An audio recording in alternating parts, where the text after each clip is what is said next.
राम मंदिर अयोध्या का इतिहास एक इमारत के टूटने और फिर पुनः निर्माण तक नहीं सीमित है। राम मंदिर अयोध्या का इतिहास सदियों पुराना है। कितने ही वीरों की लाशों पर एक मस्जिद बनाई गई थी।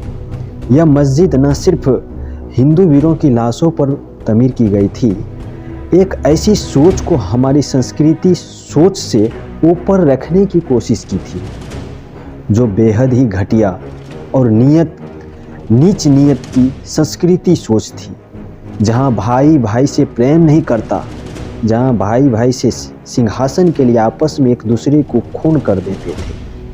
अनेकों विराट लुटेरों सरदारों ने अपने भाई बंदों को सरदारी के लिए मार दिया करते थे। बाप को बेटे की लाश पर के तोहफे दिया करते थे। कई भाइयों ने भाइयों की खून करके सिंहासन पर कब्जा पाया। ऐसी परंपरा जो भारत के सिवाय विश्व में कहीं नहीं थी, जहां भाई के लिए त्याग करता था, उस परंपरा को हथियारों द्वारा रची गई परंपराओं के मीनारों के नीचे दबाने की कोशिश की गई थी। जहां राजा और सेना आम जनता की सुरक्षा का वचन देती हो, जहां चाहे वो शत्रु राज के ही नागरिक क्यों ना हो, ऐसी दुर्दरता और क्रूर शक्तियों का पदार्पण इस धरती पर आ चुका था। जहां बच्चों और महिलाओं को सबसे पहले निशाना बनाया जा रहा था, जहां ऐसी परंपरा, जहां आम जनता को योद्धा युद्ध के बाद भी नुकसान नहीं पहुंचाते, जहां लूटमार नहीं होती थी, ऐसी परंपराओं ने यहाँ पर कदम रखा था। जहां लूटमार उसका धर्म, उनका पैसा और उनकी किताबें में सिखाती थी। आपको क्या लगता है, हमने यूं ही मंदिर ढाने दिया होगा? हमारे वीरों ने इनका सामना नहीं किया होगा? मंदिर में जितनी ईंट पत्थर नहीं लगे होंगे, जितने हमारे वीरों ने इस मंदिर को बचाने के लिए अपने शीश कटवा दिए थे। कहानी शुरू होती है तब से जब एक हमलावर हमारे भारत में अपनी क्रूरता के दम पर सत्ता हथियाने में कामयाब हो जाता है।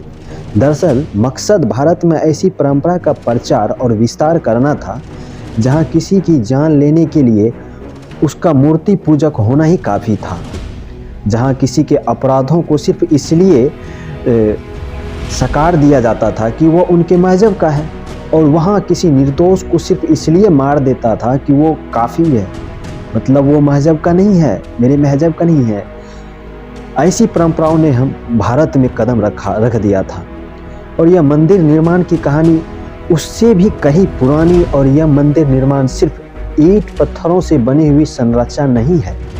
यह उन मानव मूल्यों का एक बार फिर से स्थापित करने की कोशिश है जो भारतीय भूमि से मिटने की कोशिश की जा रही है। राम का जन्म 5114 ईसा पूर्व को उत्तर प्रदेश के अयोध्या नगर में हुआ। जैन धर्म के प्रथम तीर्थकार भगवान ऋषभ देव का जन्म भी अयोध्या में हुआ था। आक्रांता के आने से पहले यह हिंदू, जैन और बौद्ध धर्म का सैकड़ों मंदिर और स्तूप थे। तथ्य कहते हैं विदेशी आक्रांता बाबर के आदेश पर सन 1527 और 28 में अयोध्या में राम जन्मभूमि पर बने भव्य राम मंदिर को तोड़कर एक मस्जिद का निर्माण किया गया। कालांतर में बाबर के नाम पर ही इस मस्जिद का नाम बाबरी मस्जिद रखा गया। कुछ लोग यह भी कहते हैं बाबर का एक रखेल हुआ करते थे जिसका नाम बाबरी थी, उसी के नाम पर बाबरी मस्जिद रखी गई, क्योंकि बाबर उस समय मित्र से बहुत ज़्यादा प्रेम करता था। जब वो मंदिर तोड़ा जा रहा था, राम जन्मभूमि मंदिर पर सिद्ध महात्मा श्यामानंद जी और महाराज का अधिकार था। उस समय भीटी के राजा महताब सिंह और बद्री नारायण ने मंदिर को बचाने के लिए बाबर की सेना से लड़ा। कई दिनों तक युद्ध चला और अंत में हजारों वीर सैनिक बलिदान होने के बावजूद भी मंदिर को नहीं बचा पाए। इतिहासकार कनिंग ने अपने लखनऊ गजेटियर के 66वें पन्ने में पृष्ठ संख्या 3 पर लिखता है कि 17,40,000 हिंदुओं की लाश गिर जाने के पश्चात बाकी अपने मंदिर ध्वस्त करने की अभियान में सफल हो पाया था।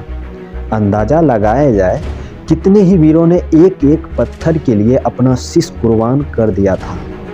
उस समय अयोध्या से 6 मील की दूरी पर और बाबर की सेना जीत गई। लेकिन प्रयास खत्म नहीं हुए, कोशिश का अंत नहीं हुआ। पांडे जी की मृत्यु के 15 दिन बाद हंस के महाराज रणविजय सिंह ने सिर्फ हजारों सैनिकों के साथ सेना से भिड़ गए।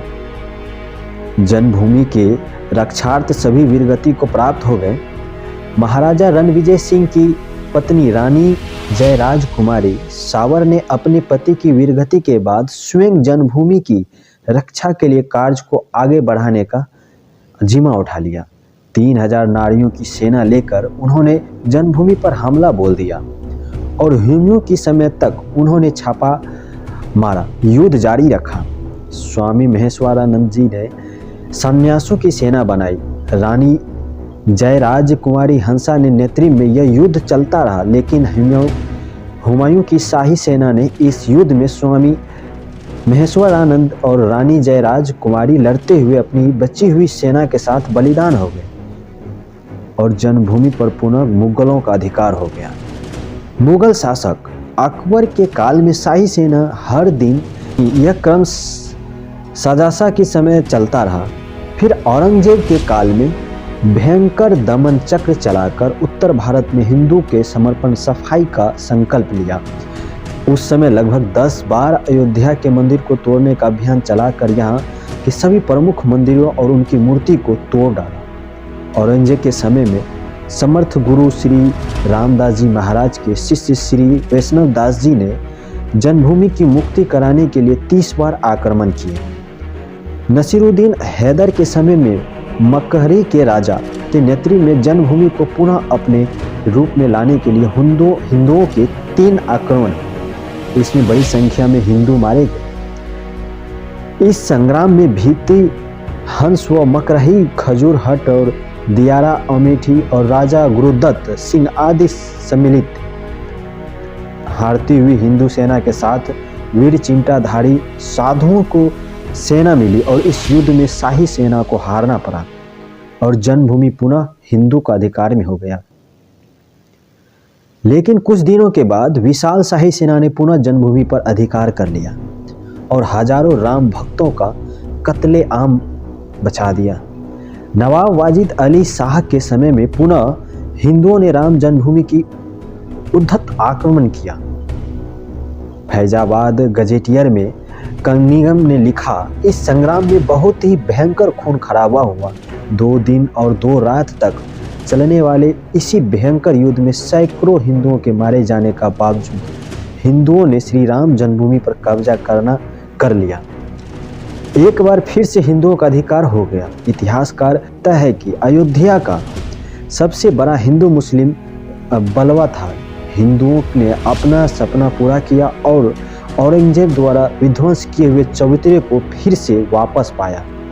चबूतरे पर 3 फीट ऊंचे खास के टाट से एक छोटा सा मंदिर बना लिया, जिसमें पुनः रामलला की स्थापना की गई। लेकिन कुछ दिन बाद मुगल राजाओं ने इस पर पुनः अधिकार कर लिया। एक बार इसे फिर से ध्वस्त करने की कोशिश चलती रही। यकीन मानिए, यह एक मंदिर का ढांचा नहीं था, यह पूरी संस्कृति के विध्वंस का और ये पूरे संस्कृति शिथिलता की लड़ाई चल रही थी, जहां पर हिंदू अपनी संस्कृति की एक इंच को बचाने में जुटा हुआ था और मुगल और मुसलमान आक्रांता ने उनकी एक इंच को विध्वंस करने में लगे हुए थे।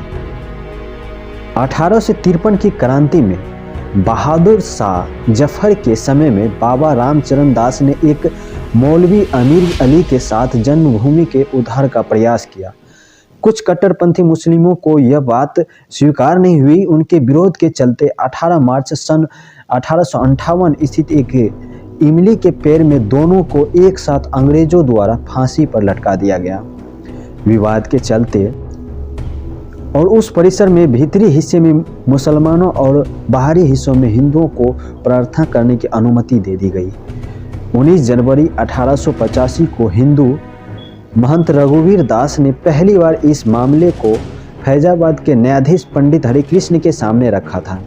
इस मामले में कहा गया था कि मस्जिद की जगह पर मंदिर बनवाना चाहिए, क्योंकि वो स्थान प्रभु श्री राम का जन्म स्थान है। वर्ष 1947 में भारत सरकार ने मुसलमानों को विवादित स्थल से दूर रहने की आदेश दे दिए और मस्जिद में के मुख्य द्वार पर ताला लगा दिया, जबकि हिंदू श्रद्धालुओं को एक अलग जगह से प्रवेश दिया गया जाता था। 1949 में भगवान राम की मूर्तियां मस्जिद में पाई गई। कहते हैं कुछ हिंदुओं ने ये मूर्तियां वहां रखवा दी थी। मुसलमानों ने इस पर विरोध व्यक्त किया और दोनों पक्षों ने अदालत में मुकदमा दायर किया। सरकार ने स्थान को विवादित घोषित करके ताला लगा दिया। 1984 में कुछ हिंदू ने विश्व हिंदू परिषद के नेतृत्व में भगवान राम के जन्म स्थल को मुक्त कराने हेतु वो राम मंदिर का निर्माण करने के लिए एक समिति का संगठन किया। बाद में इस अभियान का नेतृत्व भारतीय जनता पार्टी प्रमुख नेता लाल कृष्ण आडवाणी ने संभाला था। 1986 में जिला मजिस्ट्रेट ने हिंदू को प्रार्थना करने हेतु विवादित मस्जिद के दरवाजे पर से ताला खोलने का आदेश दिया। मुसलमानों ने इसके लिए विरोध काफ़ी की। बाबरी मस्जिद संघर्ष समिति का गठन कर लिया था। 1989 में विश्व हिंदू परिषद ने राम मंदिर निर्माण के लिए अभियान तेज किया और विवादित स्थल के नज़दीक राम मंदिर की नींव रखी गई। इस वर्ष इलाहाबाद उच्च न्यायालय ने आदेश दिया कि विवादित स्थल के मुख्य द्वारों को खोल देना चाहिए। इस जगह को हमेशा के लिए हिंदुओं को दे देना चाहिए।